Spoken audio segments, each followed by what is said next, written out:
Merci Julien, Maëlys de m'avoir invité. Donc moi j'étais étudiant en pôle. J'étais étudiant en pôle en promo 2013. Juste pour que vous sachiez qui je suis, en quelques bullet points. Donc j'étais dans la promo e-business. Je pense pas que ça existe encore, cette dénomination, un peu ringarde. Voilà, c'était les débuts du web marketing, des startups aussi en France. Ensuite, je suis parti 2 ans dans une création de start-up, j'ai fait un an de freelance. À cette occasion, j'ai aussi développé un cours, un MOOC sur Udemy. Je ne sais pas si vous connaissez la plateforme Udemy. Donc voilà, il y a à peu près 1000 personnes inscrites où finalement, c'est un peu la trame de ce cours, de ces 6 workshops qu'on devrait passer ensemble. Et actuellement, d'où le costume, je travaille dans une société de conseil qui s'appelle DXC Technologies et j'accompagne des sociétés dans leur transfo digital à travers des outils comme Salesforce. Voilà. Moi aujourd'hui, donc, je vais vous parler de ce premier sujet, c'est bien définir ce que c'est qu'une start-up. Ensuite, dans les prochaines sessions, donc une fois par mois a priori, on parlera du problème que vous résolvez en tant qu'entrepreneur.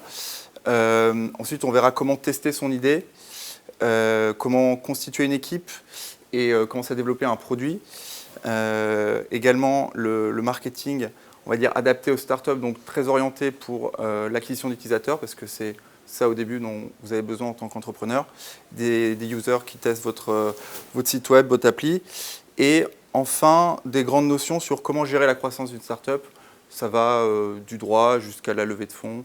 Donc voilà, ça sera la dernière session. Donc aujourd'hui, on va vraiment se concentrer sur ce que c'est qu'une start-up, ce que c'est qu'être entrepreneur.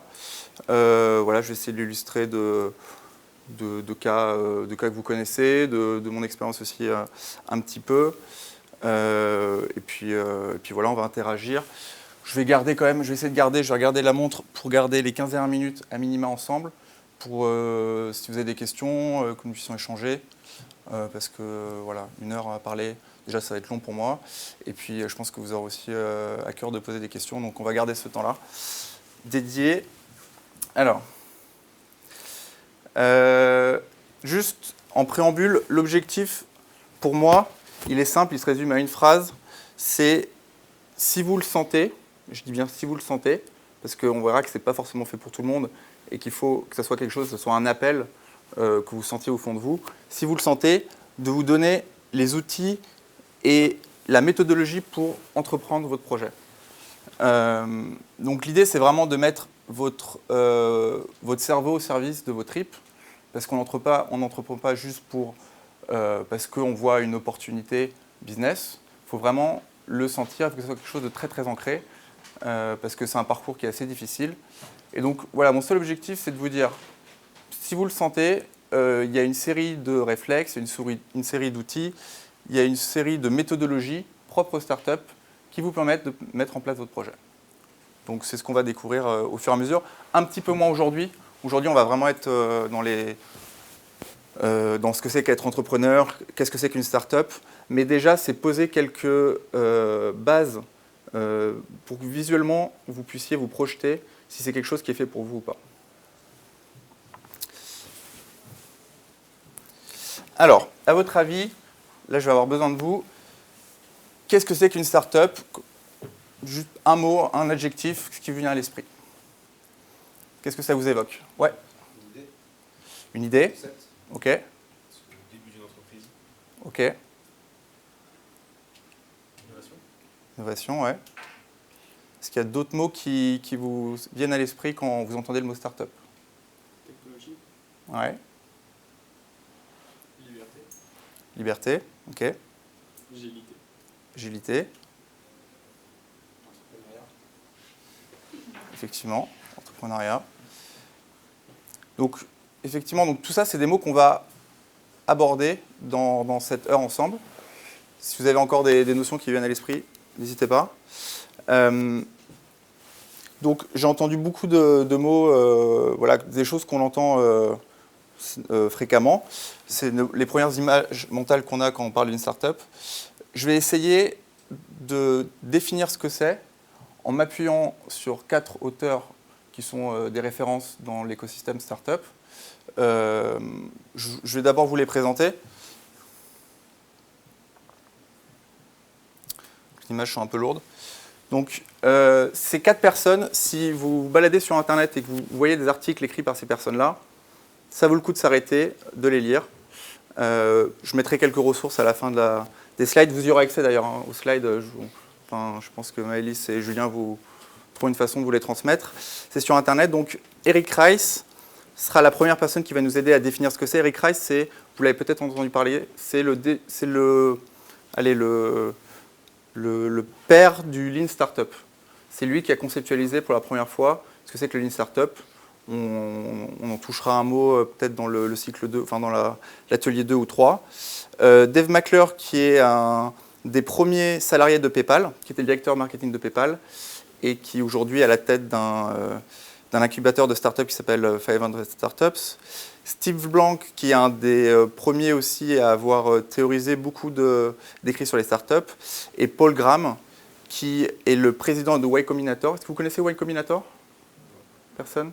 Ok, donc Y Combinator. Paul Graham, c'est un peu le Jésus de l'écosystème des startups. C'est lui qui a vraiment écrit, il a accompagné des entrepreneurs qui ont créé par exemple Dropbox, Airbnb, et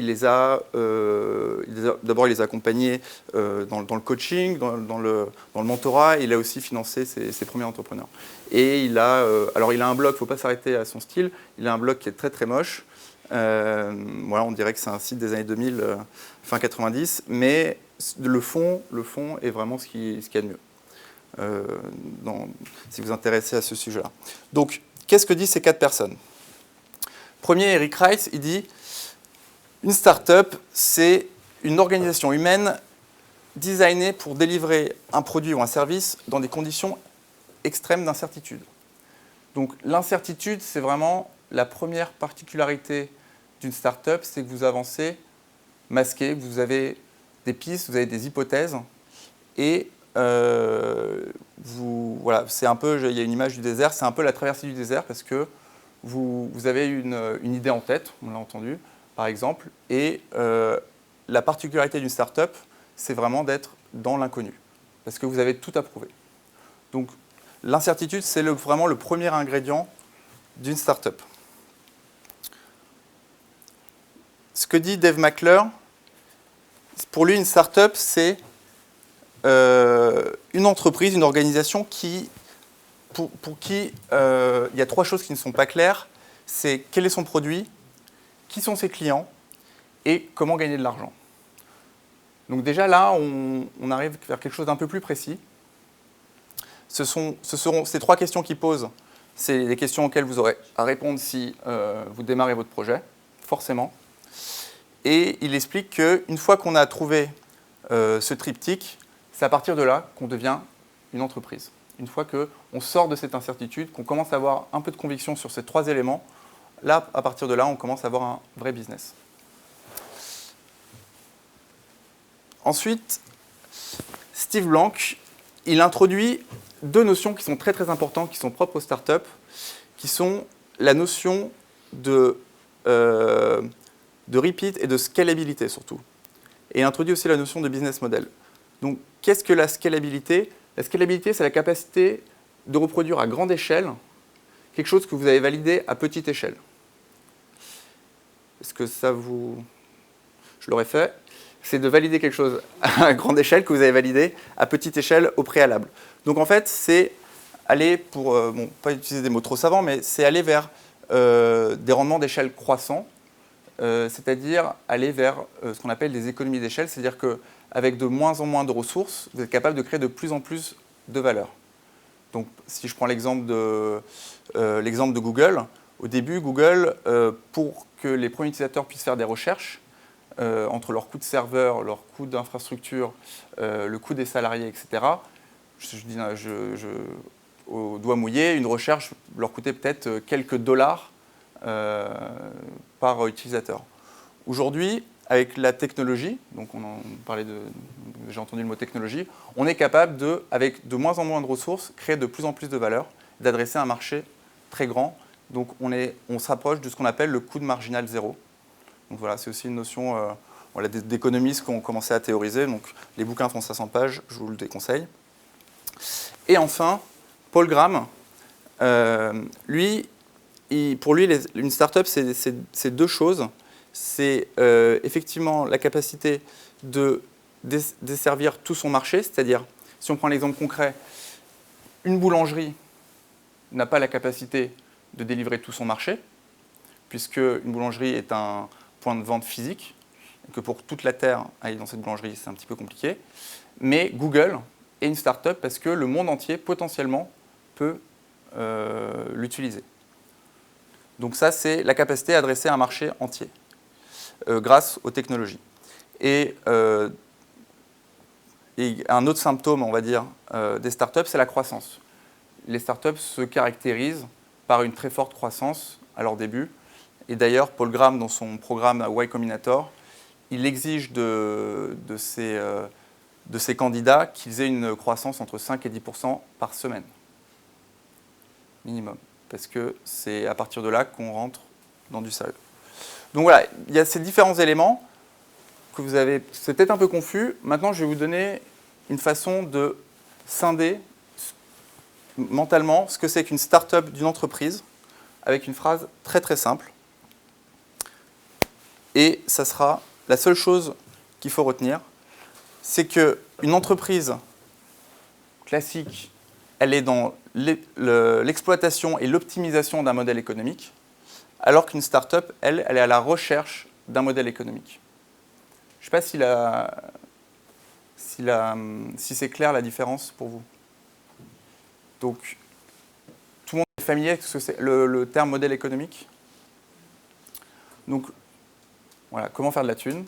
Donc, alors, il y a deux façons d'avoir un modèle économique qui est changeant. On pense souvent à la façon de gagner de l'argent, effectivement. C'est les revenus. Mais on peut aussi changer son modèle économique sur un autre aspect, sur les partenaires. On peut aussi changer sur les distributeurs, sur la façon de distribuer, sur la façon de communiquer. Mais il y a deux grands... une entreprise, elle est constituée de deux éléments principaux. L'argent qui rentre et l'argent qui sort. Donc, on peut aussi innover son modèle économique sur la gestion de ses charges, de ses coûts. Si on est capable, si je prends l'exemple par exemple d'IKEA ou d'EasyJet, c'est une façon très innovante un modèle économique très simple, c'est-à-dire vendre par exemple des chaises en bois ou des tables, mais derrière, toute la logistique a été pensée pour réduire au maximum les coûts et les frais. Donc, c'est pas seulement la façon dont on gagne de l'argent, c'est aussi la façon dont on est capable d'en économiser, puisque à la fin du mois, ce qui compte pour une start-up ou une entreprise, c'est qu'il y ait plus d'argent qui rentre, qui sorte. Donc, vous pouvez aussi innover sur la façon dont vous économisez, vous gérez vos charges. Donc voilà, une start-up, c'est vraiment une organisation qui est à la recherche d'un modèle économique. Point. Vraiment, s'il y a une chose que vous devez retenir aujourd'hui, c'est ça. Et donc, en tant qu'entrepreneur ou start-upper, vous êtes des chercheurs. Alors, avec toutes les joies et les inconvénients que ça implique.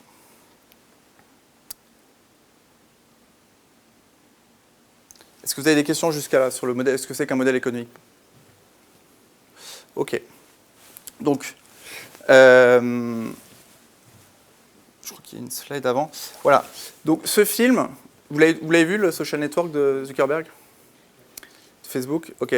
Ce film, il est responsable de pas mal de malentendus sur ce que c'est qu'une start-up et l'écosystème. Parce que on voit des plans où Mark Zuckerberg est dans sa chambre, il code 3 lignes, et il sort le truc, et puis en 20 minutes, il y a tous les fonds d'investissement qui veulent investir, il est célèbre, il est riche, et voilà, c'est juste et puis en plus, il écrit des trucs sur sa fenêtre, des formules mathématiques, bon. Et donc et il a un peu la capuche. Donc c'est sûrement arrivé d'une certaine façon comme ça, mais c'est très loin de la réalité. La réalité, elle est un peu plus brute, elle est un peu moins cinématographique, quoique on pourrait faire des très bons films. C'est que entrepreneur, c'est très compliqué et qu'il faut faire attention à ne pas idéaliser non plus ce que c'est que être à la tête d'une start-up.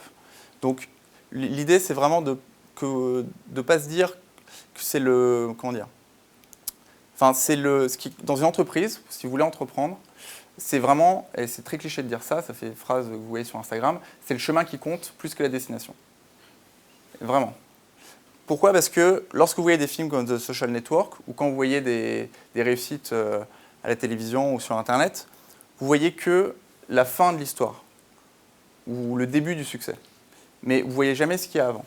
Et donc, idéaliser lorsqu'on est en haut de la pyramide, c'est oublier toutes les étapes qu'il faut pour la gravir. Et entre entrepreneurs, ce n'est pas seulement être en haut de la pyramide, c'est surtout la construire et la construire tout simplement. Donc, c'est un peu le piège aujourd'hui, c'est qu'en fait, il est devenu très simple. Les barrières à l'entrée, je vous l'accorde, elles ont littéralement chuté. C'est-à-dire que dans les années 90, il fallait peut-être quelques centaines de milliers d'euros pour lancer un projet. Aujourd'hui, il suffit d'une connexion Internet, de quelques outils gratuits que vous trouvez sur le web, et vous pouvez déjà commencer soit à gagner de l'argent, soit à valider votre idée. Donc, le danger quand on est aspirant entrepreneur, c'est de vouloir être tout en haut justement de la pyramide sans vouloir la gravir étape par étape. Et c'est un petit peu comme dans le sport, ou si vous avez une passion, je ne sais pas, dans la musique, tout musicien presque, enfin j'espère, qui est aujourd'hui célèbre, il vous dira que s'il chante à la télé sur TF1 le samedi soir devant 9 millions de personnes, il prend presque autant de plaisir que s'il était dans une salle où il y avait 15 personnes. Parce que son truc, c'est lui, quand il est musicien, c'est pas d'être connu, c'est juste de faire de la musique. Et quand vous êtes entrepreneur, le but, c'est pas d'être CEO ou d'être sur les magazines, c'est d'entreprendre et de créer de la valeur, de gérer des problèmes, etc. Pareil, si quelqu'un veut devenir écrivain, il ne doit pas attendre d'avoir l'idée du siècle pour un best-seller, il doit juste écrire et il doit aimer le processus. Donc voilà, il faut vraiment, quand on est entrepreneur, et c'est le piège au début, c'est d'aimer plus le processus que le résultat. Pour une raison simple, c'est qu'une fois, et je vous le souhaite, que vous gérez une start-up, je reprends une phrase de Phil Libin, qui est le CEO d'Evernote. Il dit que quand on est à la tête d'une boîte, on pense que c'est la liberté. Alors, il y a une forme de liberté, parce qu'on entreprend et que finalement, on a choisi ce chemin et ce destin, mais les contraintes sont aussi très importantes. C'est-à-dire que du jour au lendemain, vous avez des comptes à rendre auprès de vos employés, vous avez des comptes à rendre auprès de vos clients, de vos partenaires, de vos investisseurs, de vos utilisateurs, et même parfois de médias si vous êtes médiatisé. Donc, c'est pas seulement... alors, il y a des formes d'entrepreneuriat où on a effectivement une liberté, où on a de compte à rendre à personne, mais ce n'est pas la création d'une start-up. Donc ça, c'est important de l'avoir en tête, parce que c'est le côté un petit peu moins glamour.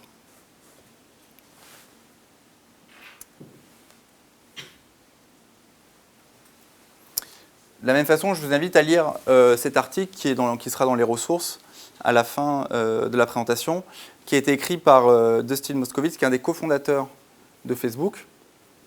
Et il explique notamment dans son article que, par exemple, si c'est l'argent qui vous attire dans le fait d'entreprendre, il est beaucoup plus intéressant, et il a les stats à l'appui, par exemple, d'arriver soit dans une très grosse entreprise, parce que vous serez très bien payé, soit de bosser pour une start-up qui vient de lever des fonds, parce que pareil, la sécurité et l'argent vient d'arriver.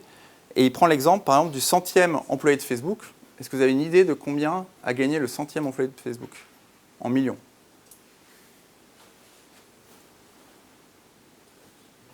30 plus. Avec ces stock options, quand ils sont passés en bourse. Il a gagné 100 millions. Bon, ça va, on ne va pas le plaindre. Donc, en étant le 100e employé de Facebook, donc d'une start-up, bon, fallait quand même faire un pari, mais il n'a pris aucun risque, il était salarié, il a pris des stock options et il a gagné l'équivalent de 100 millions de dollars, pas euros. Dropbox, pareil, le centième employé de Dropbox, lui, on estime à 10 millions de dollars de revenus. Donc, voilà, il n'y a pas forcément besoin d'être entrepreneur si c'est l'argent qui est votre critère numéro 1 de bonheur dans la vie. Et ce n'est pas une critique, c'est pas quelque chose... Tant qu'on est clair avec soi-même, voilà, il faut être drivé par ce qui est important pour nous. Mais l'argent, ce n'est pas forcément l'aspect le plus intéressant de l'entrepreneuriat. Même chose, on entend souvent que les gens veulent entreprendre parce qu'ils veulent avoir un impact dans le monde. Même chose, il prend l'exemple de la personne qui a inventé, par exemple, Google Maps ou le bouton like de chez Facebook. Le Google Maps, c'était le 150e employé de Google qui l'a inventé. Il s'appelle Bret Taylor, qui est une figure aussi de la Silicon Valley. Mais lui, voilà, il est arrivé, il a fait ce qu'on appelle de l'intrapreneuriat. Après, il a quitté Google dans les années 2007 et il a créé, je ne sais pas si vous connaissez, Friendster ou Friendsfeed, je ne sais plus, qui était les premiers à avoir inventé le concept de newsfeed dans Facebook. Il s'est fait racheter par Facebook. Il est devenu CTO de Facebook. Entre-temps, il a créé une société qui s'appelle Quip. Et aujourd'hui, il est directeur du produit chez Salesforce. Donc voilà. Donc, une belle carrière, très jeune. Et il était le 150e employé de Google. Certes, donc il n'a pas besoin d'être le numéro 1 pour avoir un impact dans le monde. Aujourd'hui, Google Maps, ça doit être une des applications les plus utilisées dans nos téléphones. Pareil, le bouton like a été inventé lors d'un hackathon chez Facebook. Je ne sais plus en quelle année, peut-être 2008-2009. Mais voilà, et qui a eu quand même dans nos vies un sacré impact.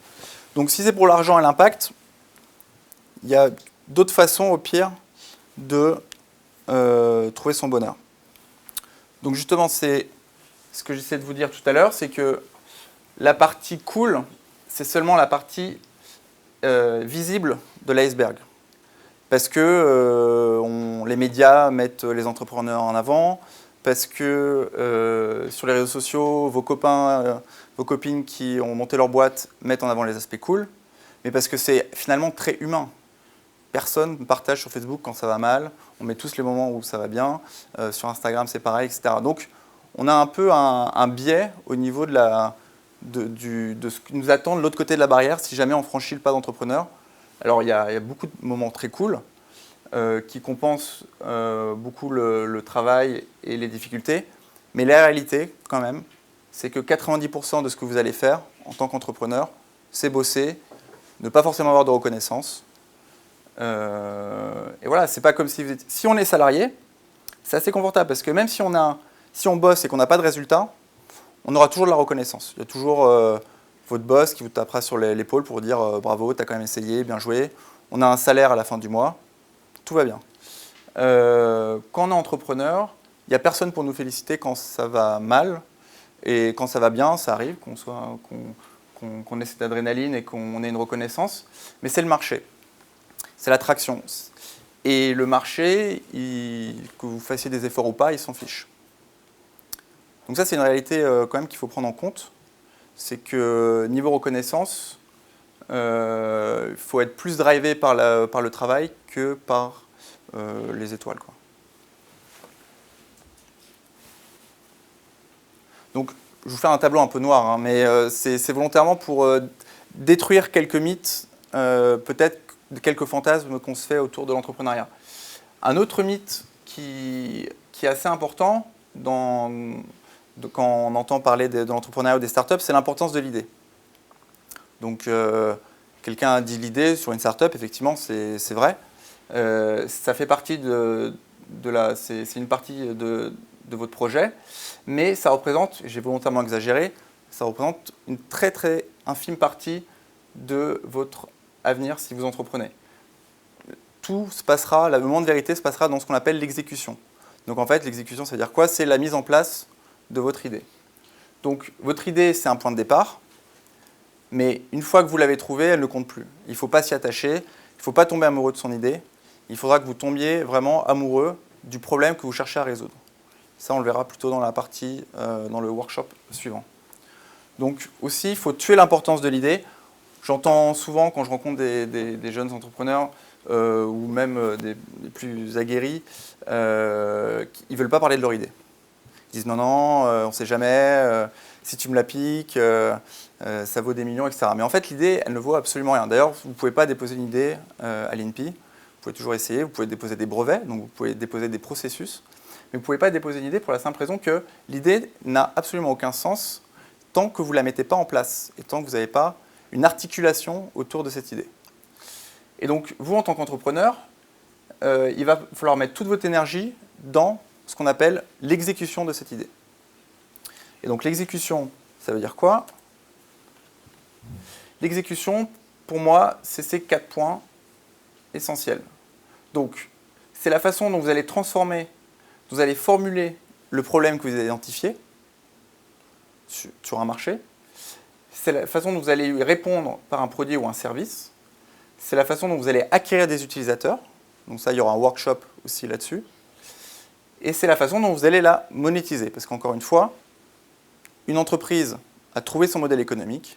Une start-up doit le trouver, son modèle économique. Donc, ça va être cette partie qu'il va falloir, pour le coup, inventer.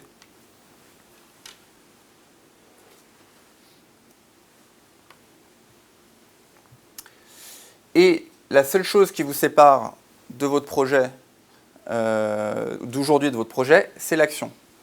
Donc, et le but de ces workshops, c'est de vous montrer qu'il y a tout un tas d'outils, de méthodologies qui vous permettent de passer à l'action. Donc aujourd'hui, on est un petit peu dans les idées générales, on est dans le blabla, mais très rapidement, l'idée, ça va être de passer sur des outils, ça va être de passer sur des réflexes pour que votre projet puisse se mettre en place. Parce que la pire façon de rendre service à votre startup, c'est juste d'en parler. Donc, et vous allez voir qu'avec des outils, par exemple, on aura l'occasion d'en parler, avec ce qu'on appelle des landing pages, je ne sais pas si les personnes sont familières avec ce terme, donc c'est juste des pages web, vous allez être capable déjà de mettre en forme votre idée et de la rendre vivante. Parce qu'en fait, le problème, c'est qu'il y a toujours, dans notre tête, ça sonne toujours super bien.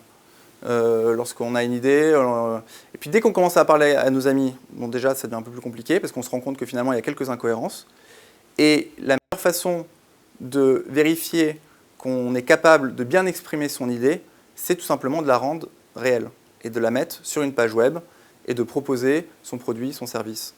Et donc déjà, vous allez commencer à rentrer dans une phase d'apprentissage sur votre projet à partir du moment où votre idée va devenir vivante. Et donc c'est ce qu'on peut faire par exemple avec des landing pages qui sont des pages web que vous pouvez développer sans connaissance de code, évidemment, très rapidement. Ça, c'est une chance, ça n'existait pas il y a 8 ou 10 ans. Alors, autre éclaircissement, c'est la différence entre... Parce que les médias entretiennent la confusion. On entend dans les journaux télévisés l'entrepreneur Xavier Niel ou Vincent Bolloré ou le chef d'entreprise Elon Musk, etc. On mélange un petit peu les termes. Là, sur ces 4 slides, je vais essayer de vous expliquer quelle est la différence entre les différentes terminologies qu'on met derrière le mot entrepreneur. Premier type de personnes qui entreprennent, ce sont les hommes d'affaires. Les hommes d'affaires, vous les connaissez, c'est ceux qui se passent en général sur les journaux de 20 heures. Ça a été des entrepreneurs dans le passé. Il a fallu qu'ils créent, ils inventent des modèles économiques, qui créent de la valeur à partir de rien. Mais aujourd'hui, ce sont ce qu'on appelle des hommes d'affaires. Un homme d'affaires, c'est quoi? C'est quelqu'un qui utilise comme levier principal le capital et son influence. Donc l'homme d'affaires, il faut le voir un petit peu comme dans Game of Thrones. C'est des personnes qui vont faire des grands coups parce qu'ils ont beaucoup de moyens. Et donc ils ont des industries, ils ont souvent de la presse aussi également. Donc on range derrière le mot entrepreneur, mais pour moi c'est plus sain et logique de se dire que c'est des hommes d'affaires. Et que c'est un métier différent qu'être entrepreneur parce qu'ils ne jouent pas dans la même cour en fait. Là c'est la Ligue des champions avec beaucoup d'argent et beaucoup d'influence. Et c'est pas ce que vous allez faire vous demain, à moins que vous ayez un patrimoine gigantesque. Et pourquoi pas, ça peut arriver. On en parlera à la fin. Deuxième typologie de personnes qui entreprennent, mais pour moi qui sont presque plus des managers, c'est ce qu'on appelle des chefs d'entreprise. Le chef d'entreprise, il est plus là pour gérer le risque. Pourquoi ? Parce que il se peut qu'il soit un peu plus conservateur que l'entrepreneur, par exemple. C'est assez simple. On lui a souvent confié une machine qui fonctionne bien, donc une entreprise. C'est le cas de Tim Cook qui a hérité, qui a pris la direction de Apple, ou d'une Sheryl Sandberg qui est la directrice opérationnelle de Facebook et qui était avant responsable de la monétisation chez Google. Ces deux personnes-là sont des gestionnaires parce qu'ils ont la responsabilité d'optimiser, et là je dis bien d'optimiser, pas de créer des modèles, une façon de gagner de l'argent. Donc, on ne peut pas en vouloir à un chef d'entreprise d'être un peu plus conservateur, un peu moins agressif, parce que lui, il a déjà une machine qui tourne, et son rôle, c'est pas de faire... Alors, il peut ouvrir un département de recherche et développement, il peut innover un petit peu, mais son rôle, c'est pas de prendre des risques de fou, parce qu'on va lui reprocher à un moment donné, et souvent d'ailleurs, ce n'est pas son argent. Tim Cook, il n'est pas actionnaire majoritaire de Apple, ni Sheryl Sandberg. Donc, ils n'ont pas non plus la légitimité pour faire des grands coups de poker et prendre des risques. Et le risque, c'est justement le trait principal de l'entrepreneur. Donc, vous en connaissez, les plus médiatisés comme Steve Jobs, Elon Musk, ou même Thomas Edison, connu pour avoir trouvé 1000 façons qui ne fonctionnaient pas pour inventer l'ampoule. Et donc, ces personnes-là, eux, leur trait principal, c'est la prise de risque. Et c'est, donc, moi, quand j'entends start-up, je mets entrepreneur dedans, parce que vous allez être des vrais explorateurs de modèles économiques, de façon d'aller chercher des clients, façon de distribuer. Donc, vous avez tout intérêt à prendre des risques, pour la simple et bonne raison que, pour prendre une autre phrase cliché, c'est le plus grand risque que vous ne prenez pas, c'est de ne pas prendre de risques. Pourquoi ? Parce que, au pire, ce qui se passe, c'est que vous êtes au stade d'aujourd'hui, c'est-à-dire que vous n'avez encore rien fait. Donc, c'est normal, c'est votre rôle de prendre des risques quand vous êtes entrepreneur, parce que vous avez encore tout à créer. Et alors, il y a une quatrième typologie de personnes que je rajouterais, qui est ce qu'on peut appeler les lifestyle entrepreneurs, qui sont un croisement plus entre le chef d'entreprise et l'entrepreneur, et qui, vous en connaissez certains, qui ne sont pas dans une prise de risque forcément dans leur modèle économique, mais qui articulent une façon de gagner de l'argent au service de leur style de vie. Donc par exemple, ça peut être des freelances, ça peut être, vous en connaissez peut-être, ce qu'on appelle des digital nomades, des gens qui voyagent dans le monde et qui, grâce à leur laptop, ont un mécanisme de revenus passifs. Par exemple, ils ont une boutique en ligne, ils en vivent. Et donc l'illustration de ça, c'est Tim Ferriss. Je ne sais pas si vous connaissez Tim Ferriss. Personne n'a lu son bouquin ? La semaine de 4 heures. Et dans son bouquin, il explique justement comment il a réussi à automatiser un maximum de choses pour, j'ai du mal à le croire, mais travailler que 4 heures par semaine. Mais en théorie, à partir du moment où on met un setup, on met en place un certain nombre de choses dans sa vie, vraisemblablement, il est possible de vivre d'un revenu passif. Donc ça, peut-être que c'est aussi ce qui vous branche, je ne sais pas, le fait d'avoir un style de vie comme ça, assez cool, mais je ne le mettrai pas forcément dans la catégorie d'entrepreneur, parce qu'un entrepreneur, là on est quand même sur des modèles un peu plus prévisibles. Voilà, gagner de l'argent en tant que freelance, en vendre ses services, c'est quelque chose qui, c'est pas ça qui va réinventer, voilà, c'est pas très très innovant dans la façon de gagner de l'argent. Donc ça peut être un style de vie, mais ce n'est pas forcément ce que j'appellerais entrepreneur. Donc, je suis déjà là, ok. Est-ce que des personnes ont déjà vu ce schéma en cours ? Ouais. Vous avez un cours de quoi là-dessus? Vous avez fait justement le côté business model, on devait le remplir en prenant un projet fictif. Ok. Donc, je pense très honnêtement que lorsque vous avez créé une startup, vous n'avez pas besoin d'un business plan. Alors, ça ne veut pas dire que vous n'avez pas besoin de plan. Vous avez besoin d'un plan avant le business plan. Et ce plan, typiquement, ça peut être ce type de support qui est un schéma composé de 9 cases que nous pouvons parcourir ensemble. Et ces 9 cases, en fait, vont décrire la façon dont vous allez travailler sur votre projet. Pourquoi vous n'avez pas besoin de business plan? Parce que le business plan, c'est très bien quand vous êtes dans un monde rempli d'affirmations, parce que vous allez faire ce qu'on appelle des projections. Comme je vous l'ai dit au début de la séance, une start-up n'a pas d'affirmation parce qu'elle n'a que des hypothèses. Donc c'est très hypocrite, ou alors c'est vraiment pour faire plaisir à quelqu'un, mais vous savez que vous n'allez pas mettre la vérité dans votre business plan, de pondre un business plan de 100 pages sur comment sera votre business dans un an, parce que normalement, vous n'avez aucune idée. Si vous êtes capable de dire ça, c'est que vous êtes une entreprise. Donc, vous ouvrez une crèche, vous ouvrez une boulangerie, vous êtes capable de dire, d'estimer le nombre de ventes que vous allez faire par mois, selon votre situation géographique, etc. Donc, vous êtes dans un modèle prévisible. Donc, qui dit modèle prévisible, business plan, c'est assez pertinent. Dans le cas d'une start-up, vous êtes dans l'inconnu total.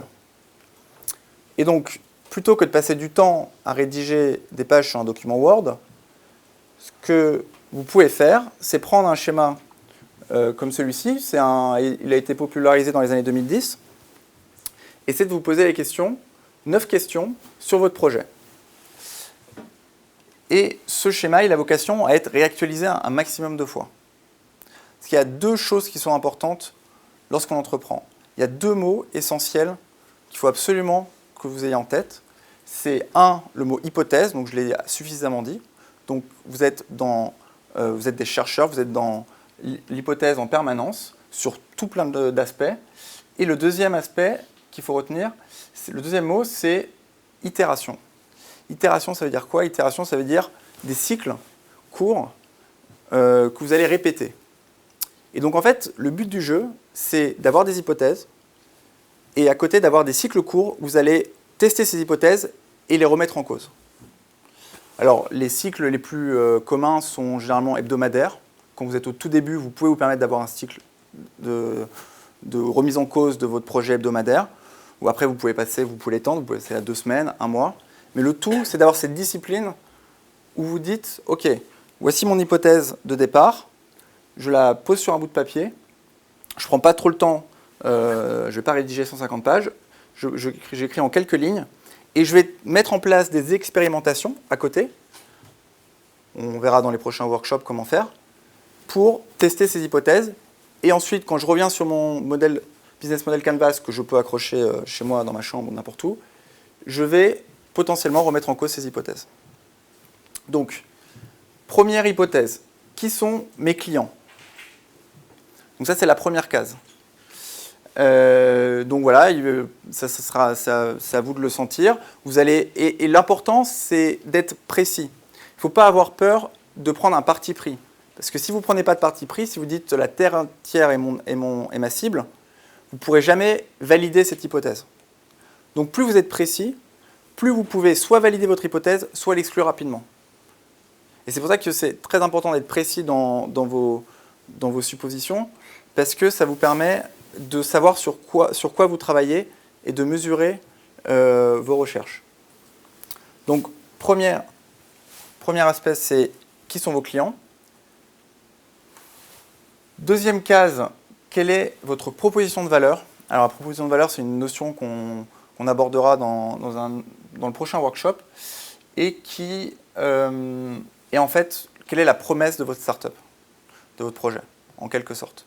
En une phrase, qu'est-ce que vous résolvez comme problème, pourquoi c'est intéressant. Et donc ça, cette value proposition, donc cette proposition de valeur, c'est peut-être un des éléments qui va le plus bouger. Parce que vous allez tester tout un tas d'approche. Et surtout, tant que vous n'avez pas trouvé ce qu'on appelle le product market fit, donc c'est également une notion qu'on abordera, c'est en fait le product market fit, donc c'est la rencontre entre votre projet et votre marché, et c'est lorsque vous avez une promesse qui a été identifiée comme claire par une partie de la population et qui soit s'inscrit, soit achète votre produit, etc. Après, vous mettez votre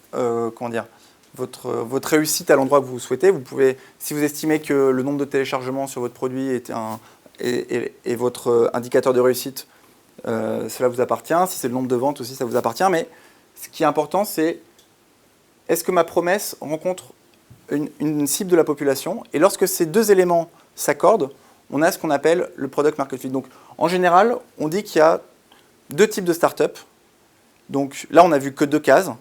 Il y a les startups qui sont après ce product market fit, 10%, et les startups qui sont avant ce product market fit, qui sont 90%. Donc c'est-à-dire 90% des projets, ils n'ont pas réussi encore à concilier une promesse et une partie de la population.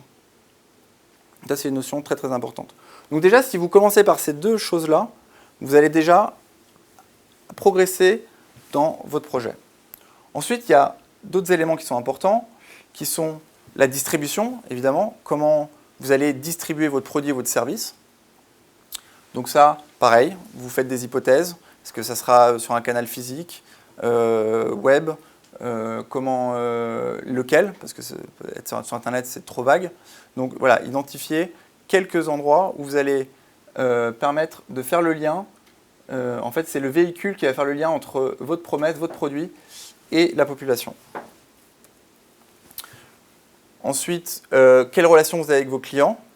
Est-ce que vous allez entretenir une relation, voilà, ça c'est votre discours, c'est votre ton, c'est votre communication. C'est aussi des choses, des partis pris à prendre qui peuvent évoluer. Je prends l'exemple d'une start-up dont par exemple les anciens étaient à Léonard de Vinci pendant quelques années. Merci Andy, que vous aviez fait rencontrer. Eux, par exemple, au début, ils avaient une communication. Ils vendent des gels hydroalcooliques, je ne sais pas si des personnes connaissent. Ils avaient un ton au début assez, on va dire, je qualifierais de normal, c'est-à-dire une communication où ils s'adressaient à une population assez large. Et tout à coup, ils ont commercialisé des gels hydroalcooliques assez colorés. Et ils se sont rendus compte qu'en fait, leur cœur de cible à ce moment-là, c'est devenu plutôt les jeunes filles entre 15 et 20 ans. Et alors là, du coup, leur communication a complètement changé. C'est-à-dire qu'ils ont eu un Instagram, ils ont mis des émoticônes de chatons, ils ont complètement changé leur com, parce qu'il faut que la communication, le ton, votre identité soit en adéquation avec votre cible.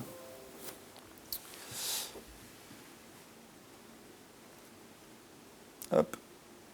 Les images sont un peu lourdes. Donc, aussi, la façon dont vous allez générer de l'argent, pareil, vous allez avoir des hypothèses au départ. Est-ce que je vais faire de la location? Est-ce que je vais faire de la vente? Comment? Voilà. La façon dont vous allez gagner de l'argent, ça, c'est des premières hypothèses. On en reviendra. Je vais les passer un peu plus rapidement, qu'on les parcourira dans les workshops. Quelles sont vos ressources clés? Ça, c'est quels sont vos assets, en fait, les plus importants? Est-ce que pour vous, c'est très important, par exemple, si vous êtes un commerce, je ne sais pas, qui vend, si vous êtes une boutique, voilà, votre ressource clé, ça sera tout de suite d'investir dans un local physique. Bon, peut-être vous commencerez par un pop-up store. Donc, c'est vraiment... ou alors, est-ce que c'est, si vous êtes un site web, est-ce que votre ressource clé, c'est d'avoir un développeur pour pouvoir générer ce site web? Donc, c'est vraiment les essentiels pour que votre projet puisse exister. Donc ça, c'est aussi important de les identifier parce que ça va beaucoup orienter vos choix, vos décisions à l'avenir lorsqu'il faudra faire des arbitrages. Parce qu'un concept qui est important de souligner, c'est qu'une startup, c'est une organisation qui avance avec des ressources limitées.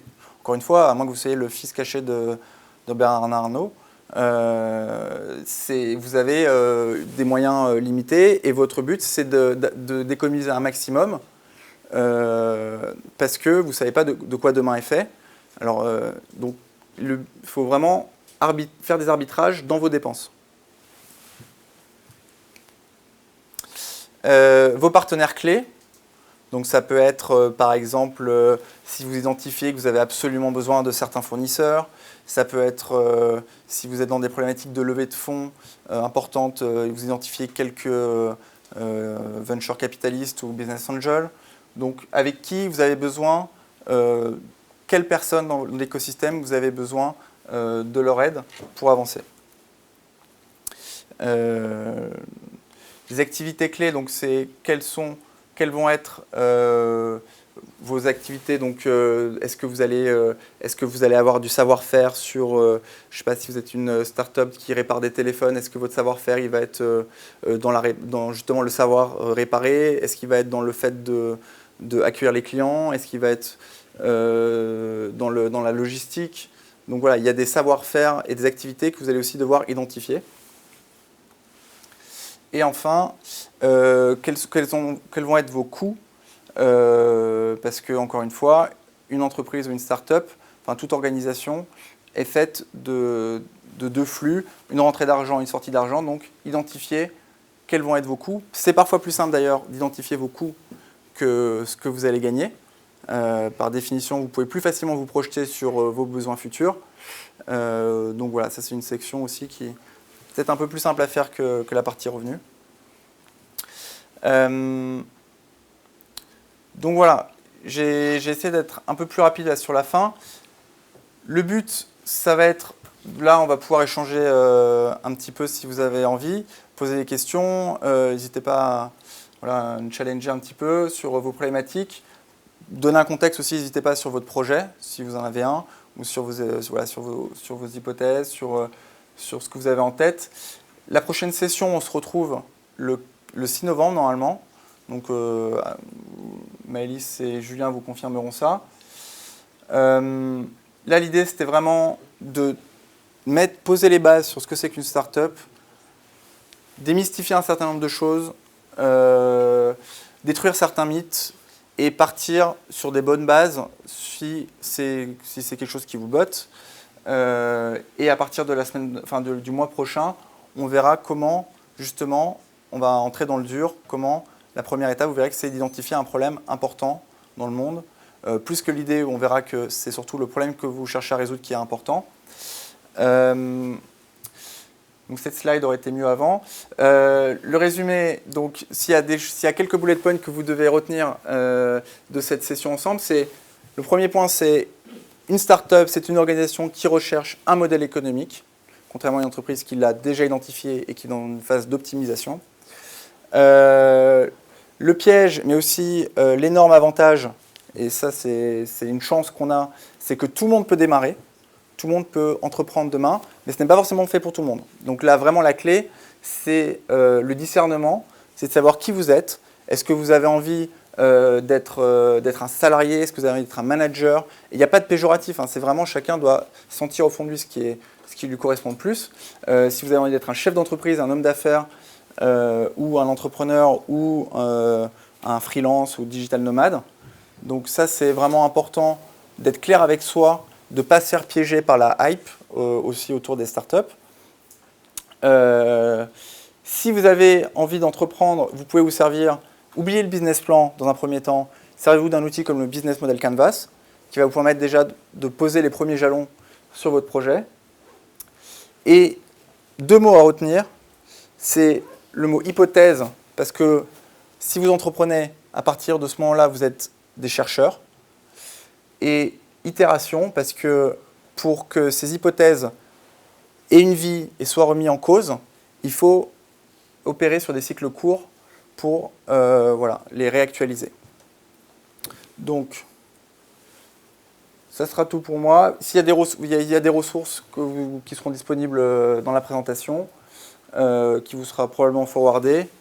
Et maintenant, on peut passer aux questions-réponses, si vous voulez bien.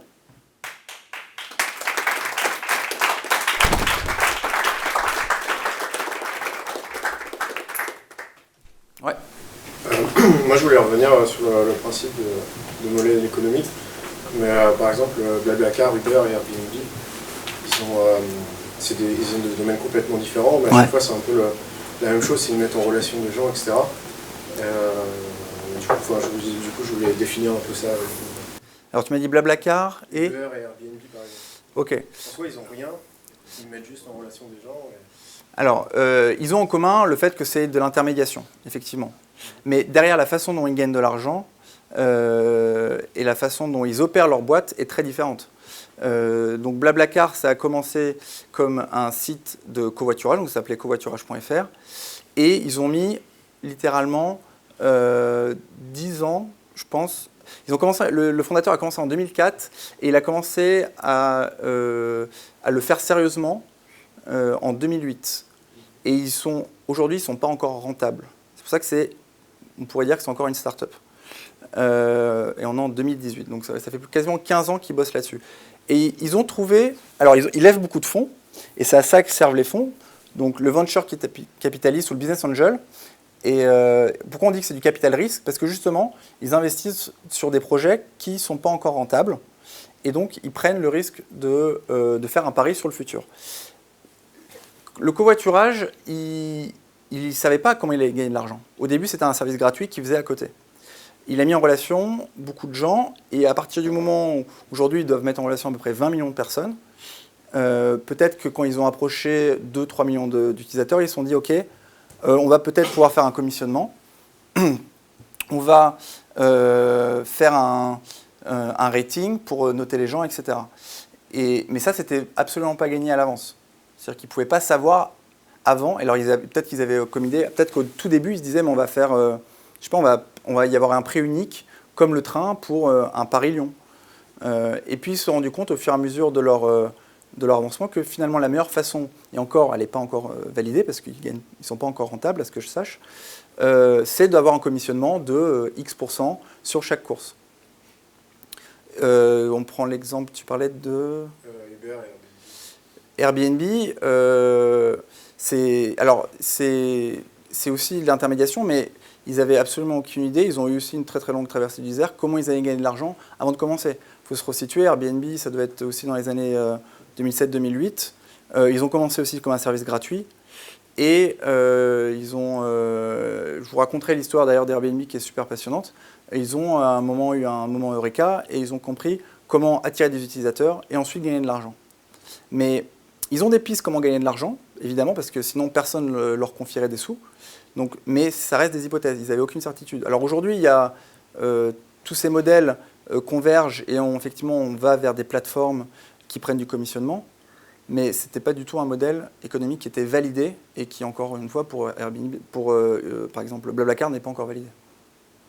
Donc, et puis, il n'y a pas que l'histoire du commissionnement, il y a aussi comment je gère ma distribution, il y a comment je trouve des nouveaux clients, etc. Donc, une start-up, c'est pas seulement, c'est ça que je vous le disais en intro, c'est pas seulement tac, je mets une commission de 5%, donc je gagne ma vie comme ça, et donc c'est comme ça que il suffit, c'est pas une formule magique avec un pourcentage de commissionnement.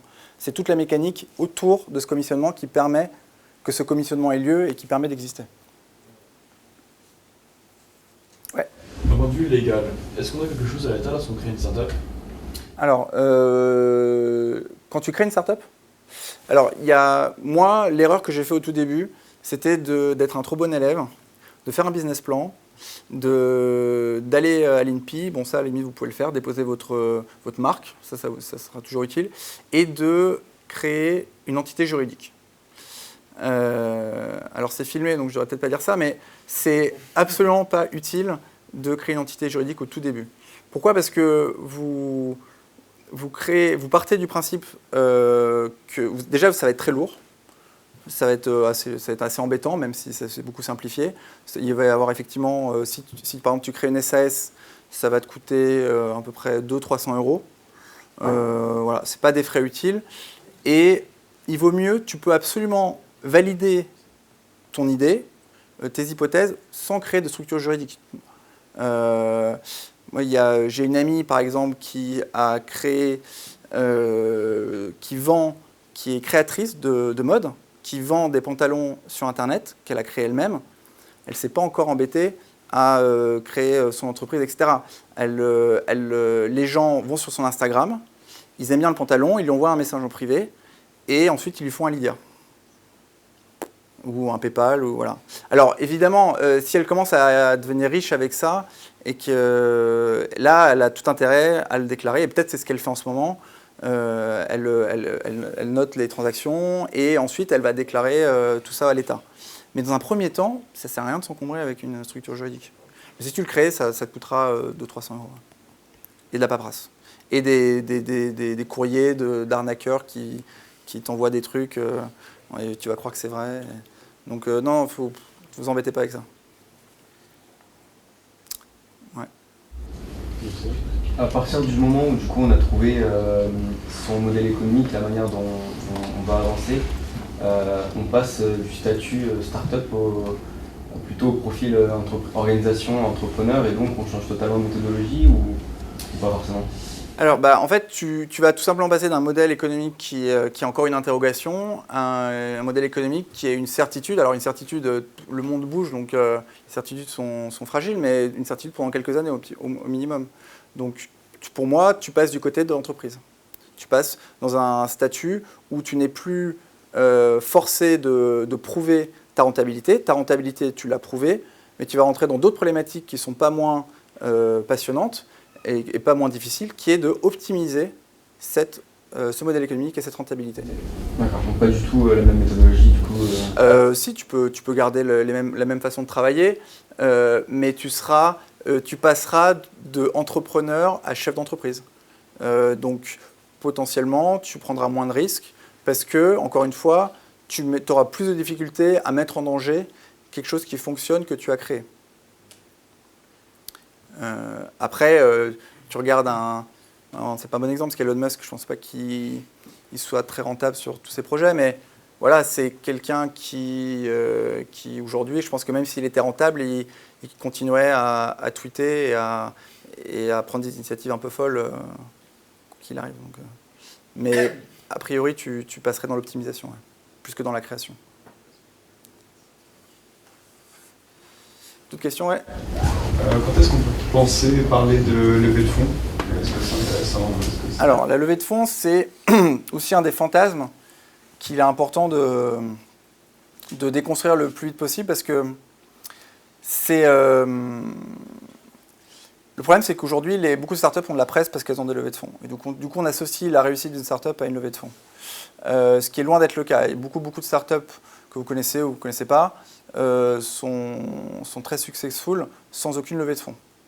Je pense notamment, si vous connaissez l'outil par exemple Mailchimp, l'outil d'emailing, ils n'ont jamais eu recours à de levée de fonds. Là, ils viennent de faire la une de Forbes cette semaine et ils ont toujours continué de croître sur leurs fonds propres. Et en fait, ou par exemple, je ne sais pas si vous connaissez aussi par exemple une organisation qui s'appelle Le Wagon, qui est une école pour apprendre à coder, où j'ai eu le plaisir de passer. Là, pareil, ils sont très contents de ça, ils ne veulent aucun investisseur, ça marche super. Il pourrait y avoir, je pense, beaucoup de gens qui sont prêts à leur faire des chèques, mais ils n'en ont pas besoin. Ils ont suffisamment de rentrée d'argent pour continuer à être indépendants. Pourquoi je dis ça? Le point commun quand même de ces entreprises, c'est qu'elles rendent de l'argent. Donc, ce qui leur permet de continuer d'opérer, d'exister. La levée de fonds, elle sert surtout quand on n'a pas forcément de fonds. Mais personne ne mettra de fonds chez vous si vous n'avez pas validé un certain nombre de choses.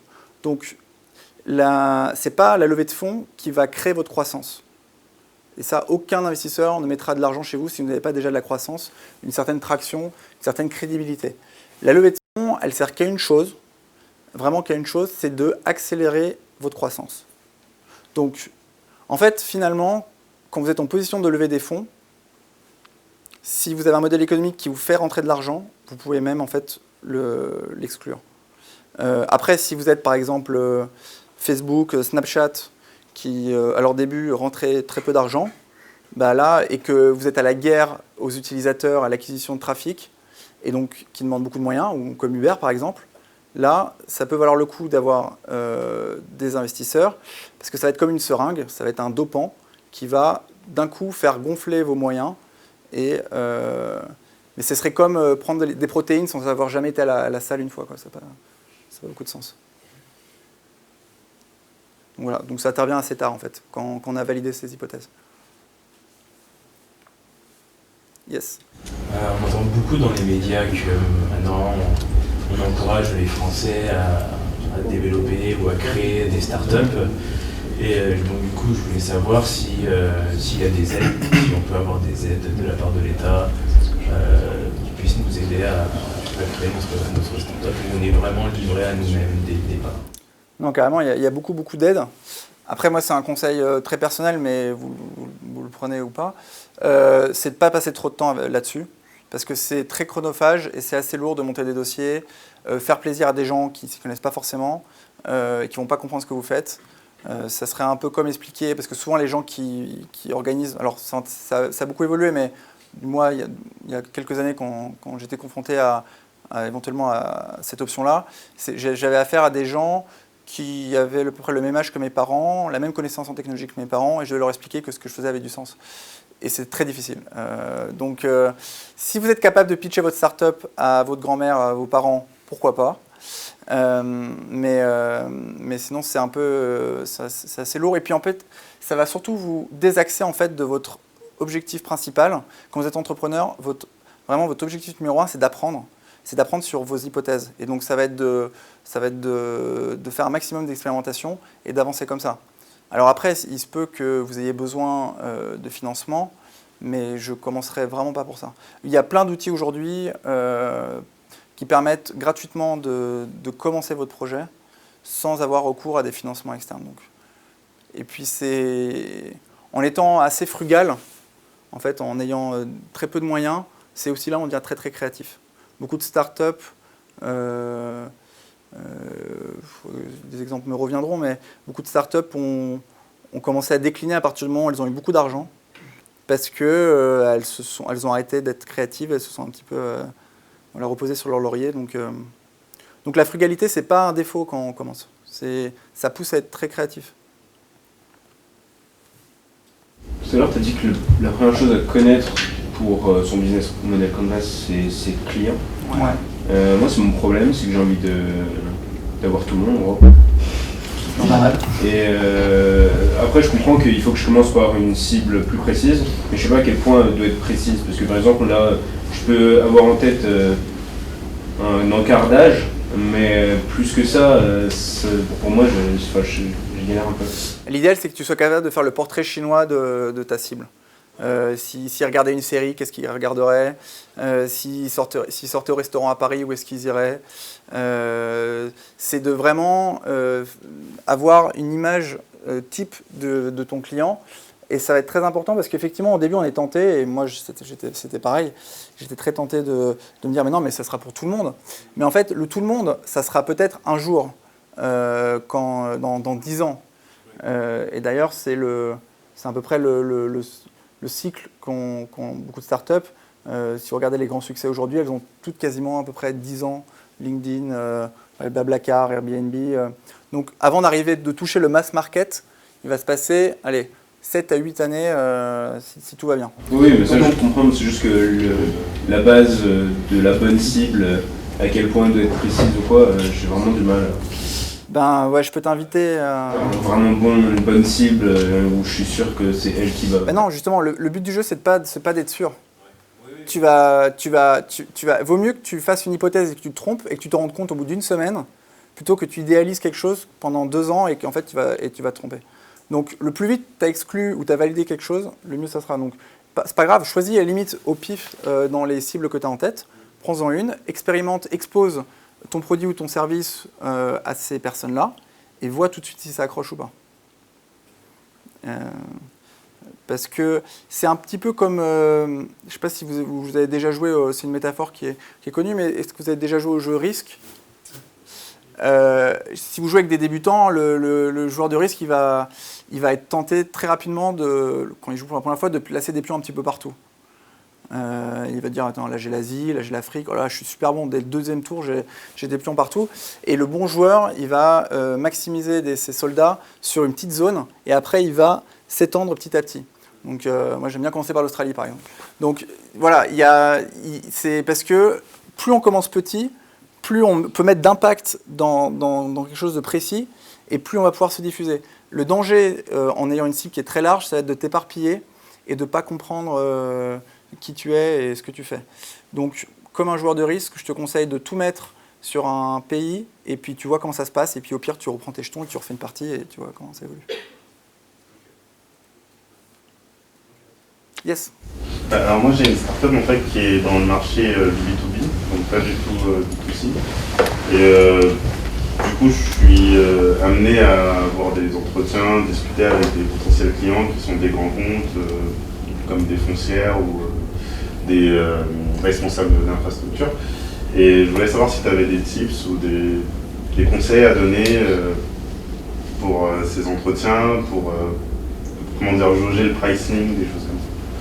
Alors je connais assez mal le monde du B2B, c'est pas de là où je viens, pardon. Moi mon conseil, ça serait de poser une méthodologie que tu poses sur papier ou mentalement les étapes de tes entretiens. Je ne sais pas si c'est peut-être quelque chose que tu fais déjà. Donc tu as sûrement, je sais pas, 7, 8 étapes ou 10 étapes. Comment ? Alors, parce qu'en fait, tu dois convaincre l'interlocuteur, c'est ça ? Non, en fait, je dois construire mon projet avec l'interlocuteur. Ah, ok. J'ai une technologie, je sais que ça répond à leurs besoins, Ok. mais il faut que je sache dans quelle mesure je peux répondre à leurs besoins. D'accord. Et à quel prix. D'accord. Eh bien, oui, j'aurais un support avec lequel tu poses effectivement tes hypothèses. Pour ce qui est du prix, je partirai toujours du prix le plus haut. Parce qu'on a toujours tendance à se dévaluer lorsqu'on entreprend, parce qu'on ne se sent pas légitime. Mais en fait, on ne se rend pas service parce que du coup, nos interlocuteurs nous déprécient instantanément. On ne se rend pas compte, mais du coup, si on est cheap, du coup, pour eux, ça veut peut-être dire que notre service est cheap aussi. Donc ouais, je poserai sur papier mes hypothèses, et à la fin, j'annoncerai un prix beaucoup plus important, et quelque chose qui te semble légitime pour toi, juste, et je le gonflerai. Et après, je ferai une ristourne au client à la fin là-dessus. Et comment on peut évaluer la marge qu'on doit s'attribuer, par exemple ? Ça dépend de ton business. Si tu es dans la grande distribution ou si tu es dans le SaaS, dans les logiciels, tu n'auras pas du tout les mêmes marges.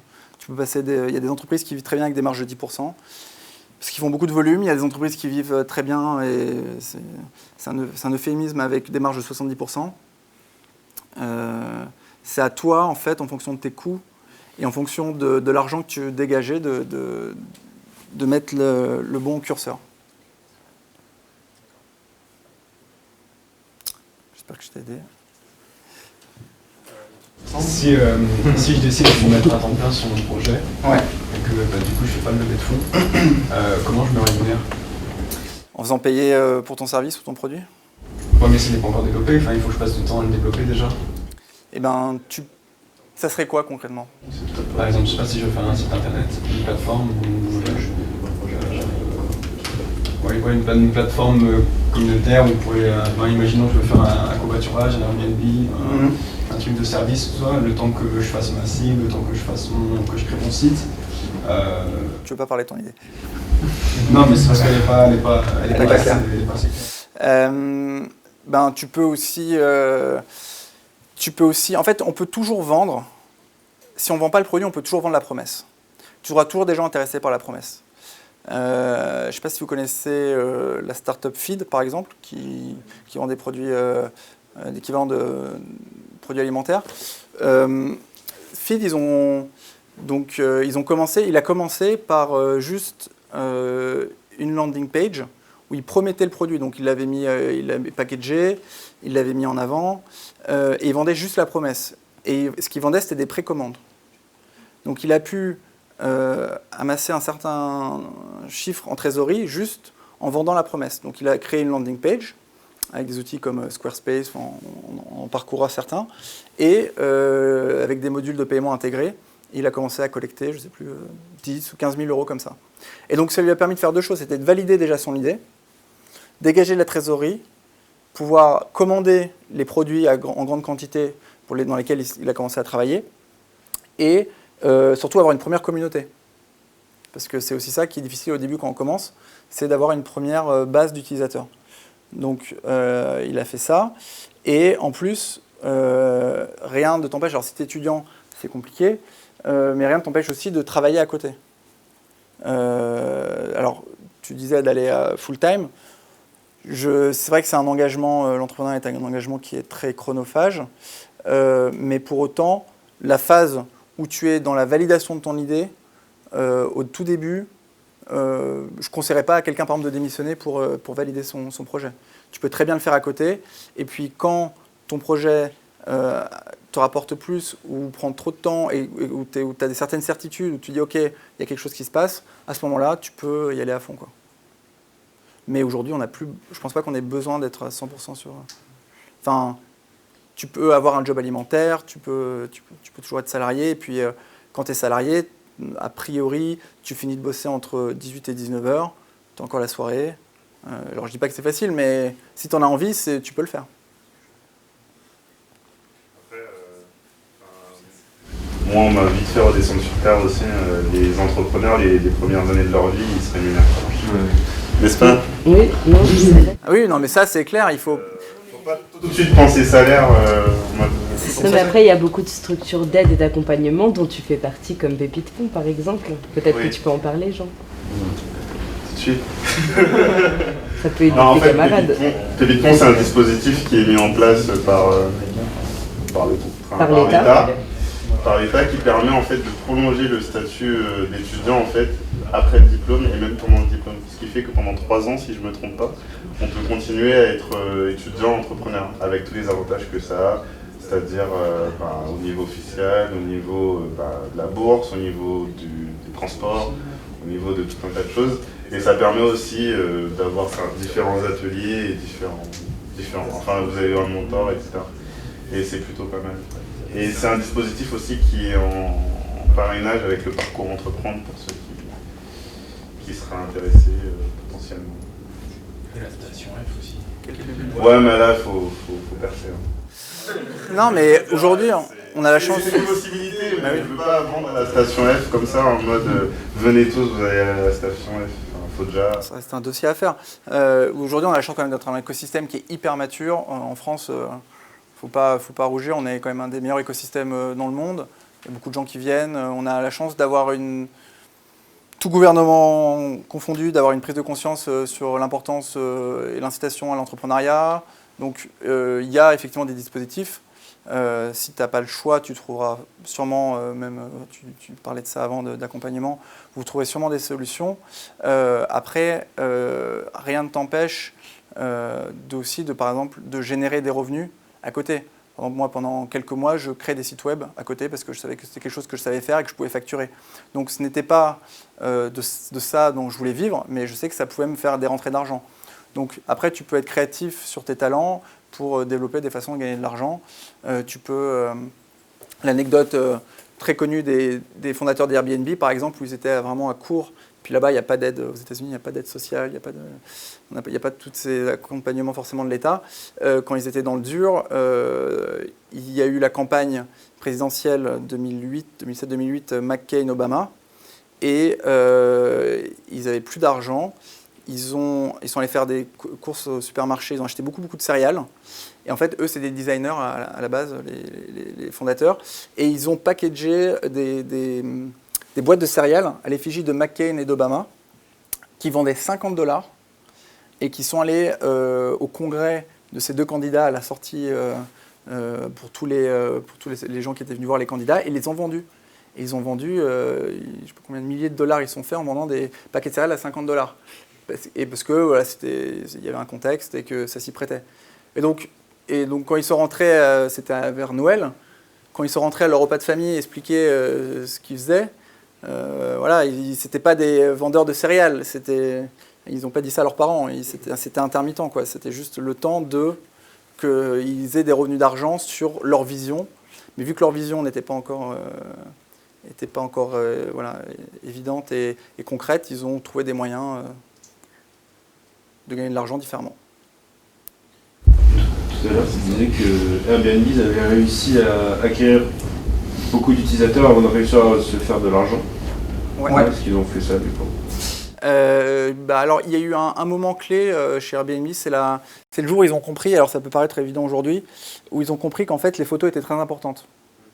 Alors voilà, c'est pas aujourd'hui, de toute façon quand on regarde en arrière, c'est toujours plus simple. Au début, les utilisateurs qui mettaient en avant leur appartement prenaient des photos. Il faut se remettre dans le contexte, on est en 2008, 2009, très peu de smartphones qui prennent des bonnes photos, peu de gens ont finalement des appareils photo numériques. Et donc les gens ont des annonces, ont des photos pas très attrayantes. Et ce qu'ils ont fait, ils ont eu un moment eureka où ils sont allés à New York, la ville où il y avait le plus de personnes qui avaient des appartements sur Airbnb. Ils ont pris un appareil photo professionnel, ils ont frappé à la porte de leur tout premier client, qui n'était pas prévenu. Hein. Et donc ils ont dit voilà, on est les fondateurs d'Airbnb, on vient prendre des photos chez vous, c'est gratuit, vous inquiétez pas, vous verrez, après ça, votre annonce, elle va vraiment booster. Et ça, ils n'en étaient pas vraiment sûrs, mais c'était une piste qu'ils avaient.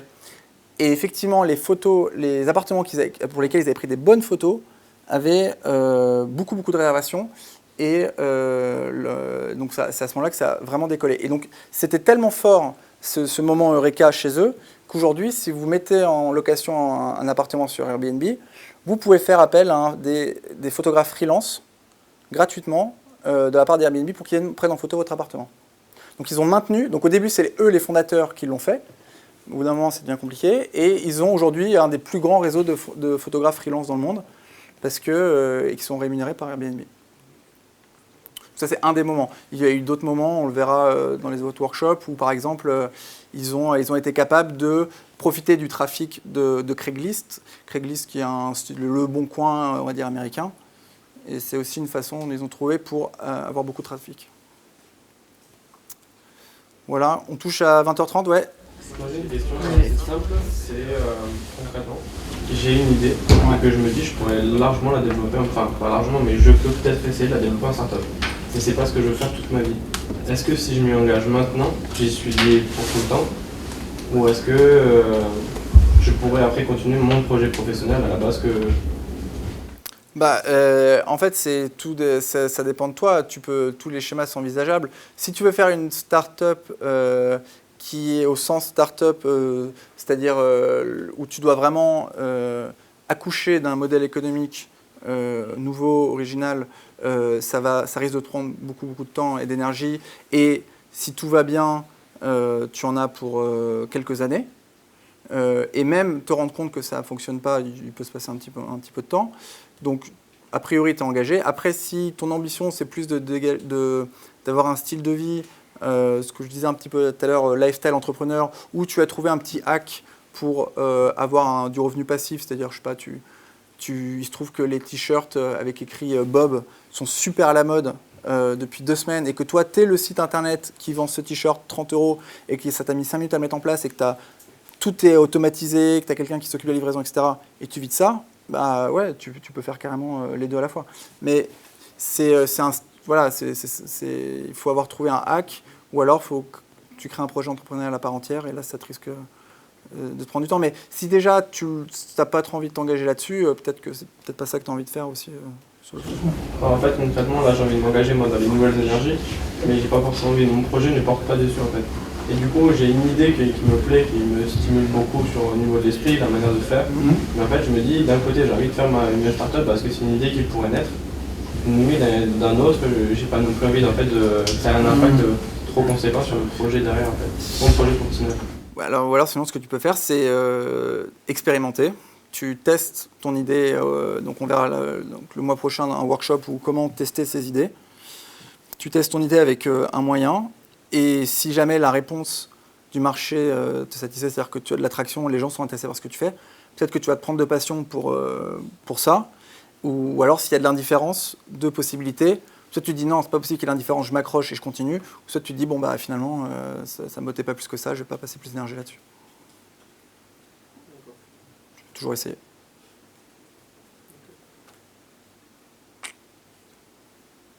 Cool. D'autres questions ? Oui, merci David. Voilà.